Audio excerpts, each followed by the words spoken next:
The blizzard slashed across the ground like 1,000 blades. Elias Holt was dragging himself through the canyon.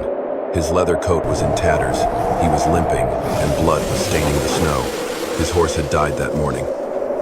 And he was just a lost soul in a white hell. The freezing wind cut through to his bones. His vision blurred, everything tilted. He collapsed beside a boulder, thinking this would be it where his name would vanish forever. Then, through the howling wind, a figure appeared.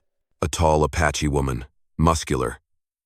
Bare shoulders dusted with snow, her sun-darkened skin stretched over corded veins. Her eyes burned like coals in the white storm. She leaned down, looked at the man about to fall. Her voice was deep, rough, but warm each word, cutting through the wind with perfect clarity. "I will warm you. Come inside." He did not answer, just gasped for breath. She bent lower, pulled his arm over her shoulder, muscles shifting beneath the snowy surface. She helped him up, her steps slow and heavy, crossing the narrow stone pass until they disappeared into the shadows of a small dugout carved deep into the mountainside. The wind door closed behind them. Inside, only the breath of two strangers, holding on to each other, fighting off death. The dugout was cramped, its earthen walls ice-cold, with only a faint fire flickering in the draft that slipped through the cracks in the rock. The Apache woman laid Elias down against the wall and pulled an old hide blanket over him. Sweat and melting snow mixed into a cold layer on the rancher's face. He tried to open his eyes. His whole body ached like it had been trampled by a horse, but the heat from the fire made his heart start to beat stronger again. She was right there, kneeling beside him, broad-shouldered, sun-darkened hands holding a stick as she stirred the coals, coaxing the flames back to life. Elias rasped out a question. "Who are you?" She did not look at him. Her reply was short. Someone who was cast out. Her voice was dry and low, filled with gravel but not cold. After a moment, she turned back and handed him a small iron bowl with a bit of stewed beans. "Eat. You need to live." He hesitated. "What about you?" She answered, "I am used to hunger. Right now, you need it more than I do." Elias forced himself to swallow each spoonful. Every bite was a spark of warmth waking his body back up. She watched him, her eyes somewhere between wary and sympathetic. When the fire finally lit the space enough, he saw her face clearly, strong lines, a defined jaw, a small scar running from her neck up to her cheekbone. She was not soft beauty. She was the kind of beauty that endured. Elias whispered, "I owe you my life." She replied, "Do not owe me anything. Just do not tell anyone you saw me." "Why not?" She raised her head, firelight dancing in her deep black eyes. "Because my tribe wants me dead. I gave food to white men during the famine. To them. That was betrayal." The room fell silent. The fire crackled like memories crashing into both their pasts. Elias looked at her hands, calloused, bleeding from dragging him through the storm. "You could have killed me, but you saved me instead. No one deserves to die alone," she said, her gaze slow and steady. "Not even a rancher." After a while, the wind howled through the cave's mouth. The flames tilted. She stood and added more wood. "Sleep," she said softly. "The storm is far from over. I will keep watch." Elias gave a slight nod, letting the fire and the sound of her breath carry him into a blurred dream. Outside, the snow kept falling slow, thick, and silent. Inside the dugout, there were only two people. One the world had left behind, and one who never thought he needed saving. Neither of them knew that from that night on, their lives had already begun to change course. The next morning, as the first light crept through the mouth of the cave, Elias woke up. The scent of campfire smoke still lingered, but the flames had long gone out. Taya, the muscular Apache woman with thick, tangled black hair, was sitting at the entrance, her bare back misted with dew, her eyes fixed in the distance as if waiting for something.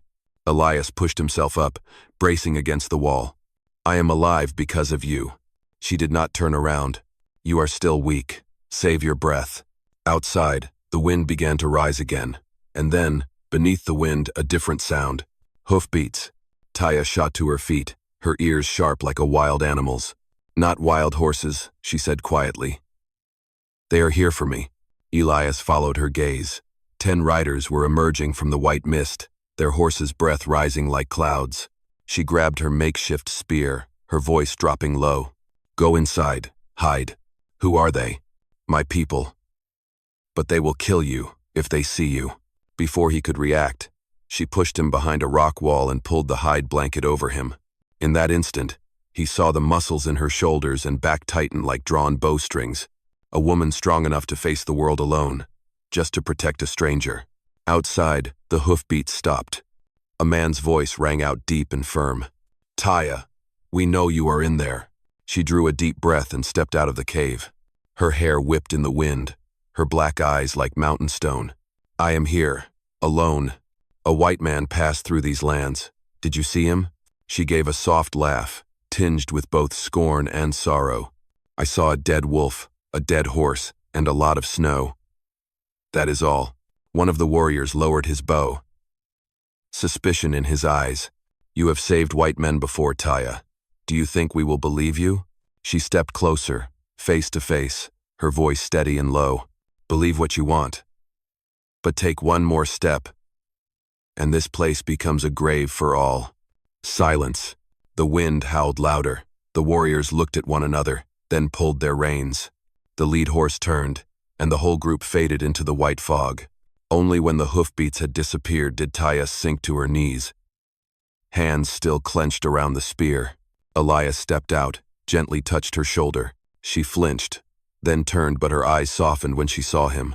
"You just risked your life for me." Taya exhaled, her voice hoarse and low. "No, I risked it for what I believe is right." They looked at each other. Nothing more needed to be said. In that small dugout, something had taken root, not love, but the first spark of trust between two people who had once lost everything. 3 days later, the snow stopped. Pale light filtered through the cave's opening, casting a glow on moss-covered stones. Elias woke up. His shoulder still ached, but his breathing had grown steady. He heard the sound of a blade scraping against stone, steady, patient, unhurried. Taya sat in the corner, broad shoulders and strong arms slick with sweat. Even though the air was still cold, she was sharpening the tip of her spear, her black eyes focused, brow furrowed. Firelight danced across her body, a living bronze statue in the heart of winter. Elias asked softly, "You have not slept?" She did not look at him. Sleep is a luxury when someone else is lying unconscious. Her voice was low and rough, but beneath it, there was a gentleness he had never heard before. After a moment, she tossed him a strip of dried meat. "Eat. Morning has come. We need to go out and see if the ground has thawed." Elias caught it and took a small bite. "Thank you." She gave a quiet grunt. "I did not save you to be thanked. I saved you because I do not want anyone to die at the hands of snow." Outside, the snow had melted into streams, trickling down from the cliffs. She led him out, one slow step at a time. Elias leaned against the rock, his legs still aching, but the sunlight brought color back into the sky. Taya knelt, touching the cold, wet soil. "I will plant here." "Plant what?" "Beans. Or barley. The next season will come sooner than you think." Elias raised an eyebrow. "You think you will still be here?" She met his gaze, pride burning in her eyes. "If you want to leave, then go. But I am done running." He said nothing. For the first time, he felt small beside this woman's resolve, an Apache girl cast out by her tribe, now teaching him how to stand tall amid ruins. They dug the earth together, set traps near the stream. She showed him how to track game, skin hides, and keep warm with moss-fired embers. Elias taught her how to repair a rifle barrel, read a map, and build a fence with old wire he had found in a forgotten saddlebag. When the sun dipped low, they sat beside the fire in silence. Taya asked quietly, "Did you ever have someone waiting for you back home?" Elias stared into the flames, his voice hoarse. "I did. But they are gone now. Like snow melting. Never coming back." She nodded, said nothing more, just reached out, tossed another log onto the fire. The flames flared, mirrored in the depth of her black eyes. In that cold world, there were no promises, no dreams, just two people, keeping the fire alive for each other. I am truly grateful for your being here. If this story brought back old memories, dusty afternoons, and the echo of hooves in your heart, subscribe to my channel, so each day, We can sit together once more, and I will tell you another tale of the West. On the 7th morning after the storm, Elias heard birdsong for the first time. It was a simple sound, but to two people used to silence and cold snow, it felt like a promise of life. He was chopping wood at the mouth of the cave when Taya returned, her face tense, her steps heavier than usual. She set down a leather pouch filled with roots and berries, not looking at him. "Someone from the tribe saw your footprints near the stream," she said quietly. Elias paused, the log splitting in two under his axe. "They know I am here?" "Not yet, but they suspect. The rumors have started." He said nothing. A cold wind slipped through the mountain pass. Taya stood still, her gaze fixed on the distant ridge where sunlight touched the stone. The muscles in her arm flexed, strong and coiled like ropes pulled taut. "We could run," she said. "South. There's a deep ravine. They do not know the way." Elias's voice was rough. "No, you would be hunted for the rest of your life. I do not want you running anymore." She turned, her dark eyes bright in the firelight. "Then what do you want to do? Stay here and let them kill us both?" He did not answer right away. Until now, he had only thought of himself as the one she had saved. But now, seeing the fear hidden behind her fierce eyes, he understood she needed someone to believe in, too. "Listen," Elias said, his voice deep and steady. "You saved me in the storm. Now it is my turn to protect you. If we have to face them, I will not run." Taya stared at him for a long time.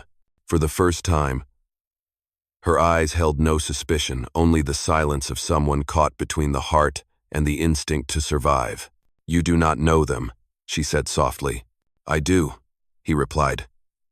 "Anyone who holds a gun is the same. They fear losing what they do not understand." She pressed her lips together, then gave a small, slow nod. "Then, we prepare."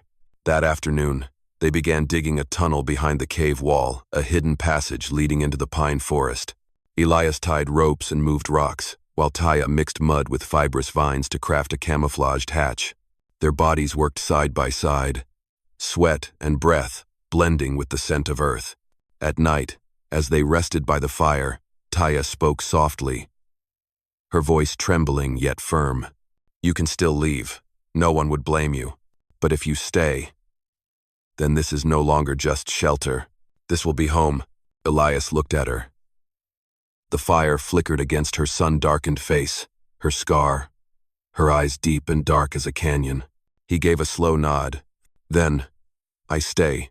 Silence, only the wind howling at the cave's mouth, and two people sitting there knowing that from this moment on, every choice would carry the weight of a vow. The 10th morning since Elias collapsed in the snow. The wind had shifted. No longer the skin-cutting cold now. It was the silence before another kind of storm. A storm of men. Taya sat on a boulder at the cave's entrance, her black hair whipping in the wind, muscles in her shoulders and arms tensed. Down in the valley, the dust of approaching riders began to rise. She knew they had come. Elias stepped out, his grip firm around an old Winchester rifle. "If there are too many, we can fall back through the rear tunnel," he said, voice low. Taya shook her head. "No, if we run, they will hunt you to the end. But if we face them, maybe. I can keep a little of my honor." She turned to him, her dark eyes bottomless. "Do you trust me?" "I do," Elias said without hesitation. She gave a faint smile, the kind worn by someone who has lost everything, and now only trusts herself. Then she stepped out of the cave. In the distance, 20 Apache riders were closing in. At the front rode Chaska, the young warrior who had once been her cousin. They stopped before the dugout's entrance. "Taya," Chaska said, voice cold and stern, "the tribe has judged you. Helping a white man is betrayal." Taya did not blink. "Betrayal for saving a life? You have forgotten the law of the ancestors." "I have not forgotten," she replied. "I have simply chosen to keep the part of me that is still human." A cold gust passed through. The horses stomped, breath rising in pale clouds. Taya stepped forward, standing tall, her voice rising through the air. "If you see compassion as a sin, then kill me here, now. But look around, the snow is melting. The earth is coming back to life. I do not want more blood on this land." The men fell silent. Chaska's gaze wavered. In her eyes, he saw something he had long forgotten: courage, without hatred. One warrior lowered his bow, then another. Finally, Chaska spoke quietly. "I will say I saw no one here. But if he is still here after spring, I cannot promise anything. Taya nodded. Then when spring comes, I will make sure you see that a white man and an Apache can live side by side." The riders turned their horses. The sound of hoofbeats slowly faded into the wind. Elias stepped out from the cave, eyes fixed on her. "You just won," he said softly, without firing a shot. Taya turned, her gaze tired but bright. "I only tried to keep one fire alive." She stepped back inside, sat beside the fading fire, her hands trembling slightly. Elias added wood, and the flames rose again, casting light across two faces, two people from two different worlds, rediscovering the meaning of compassion on a land soaked in snow and blood. Since that morning, no one spoke of the tribe again. Taya said nothing. Elias did not ask. The days that followed passed slowly, like water dripping from the cave's stone roof, but in that silence, they began to find a new rhythm of life. The earth softened. The snow melted into clear streams winding past the cave entrance. Taya stepped outside, bare feet sinking into the mud, feeling the warmth rising from the ground. She knelt and picked up stones one by one, clearing the flat patch of soil before the cave. Elias watched, then quietly grabbed a hoe and began digging a trench. They did not plan or speak, they only looked at each other and understood. By noon, they had built a small garden bed, just enough for a few beans. Taya opened an old leather pouch. Inside were 6 seeds she had kept from the last season, the only thing she had brought with her when she left the tribe. She stared at them for a long moment, then said softly, "I planted these once, in another valley, but I never saw them grow." Elias replied gently, "Maybe because you had no one to wait with you." She looked up, her dark eyes reflecting the sunlight. "But now I do." She placed each seed into the soil, covered them with dirt, her calloused hands closing tightly like sealing a vow. By evening, they rested by the fire. Elias took his knife and carved the word home into a wooden plank. Taya glanced at him, raising an eyebrow. "Home?" "Yeah," he said, smiling faintly. "You do not need walls, just someone who stays." She did not respond, but when he nailed the plank above the cave entrance, she stepped forward and touched the carved word softly, like she was afraid it might disappear.